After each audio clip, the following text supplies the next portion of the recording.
मैं गालिबन दूसरी में था जब ये सर्द ज़ादे ये बर्फ मौसम मुझे डराने गली में आते तो मैं न डरता। मैं नंगे पाँव बिना स्वेटर निकल के अपने लिहाफ से जब गली में जाता तो भाग जाते। गली की नुक्कड़ से थोड़ा आगे जुलाहूं की चौक तक तो मैं इनका पीछा करता।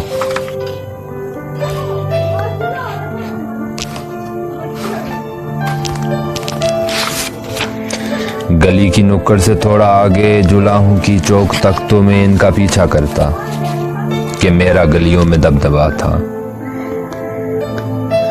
मुझे डराने को आए मौसम खुद अपनी हस्ती ही भूल जाते। कोई कसाई के फटे नीचे तो कोई हलवाइयों के चूल्हों की राख में जा पनाह लेता। मैं सर्द रातों में दनदनाता। मैं अपने घर पे तो शेर था ही। मैं अपने घर पे तो शेर था ही कि मेरा मकतब में भी रवैया जरा जुदा था। मेरी निसाबी किताब में जो ग्लेशियर थे उन्हें मैं गुलशेर पढ़ रहा था। अजीब गर्मी थी मेरे अंदर।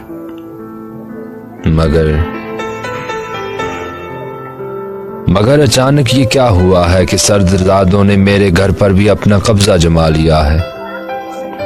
खुनक रुतें अब मेरे लिहाफों में सो रही हैं। कोई भी गोशा कोई भी कोना नहीं बचा है कि जिसमें मैं भी दुबक के बैठूं। मेरी बसारत मेरी समात तो खैर गिरवी पड़ी हुई थी। ये जब से बालों में बर्फ उतरी है मेरा लेजा ठिठर गया है।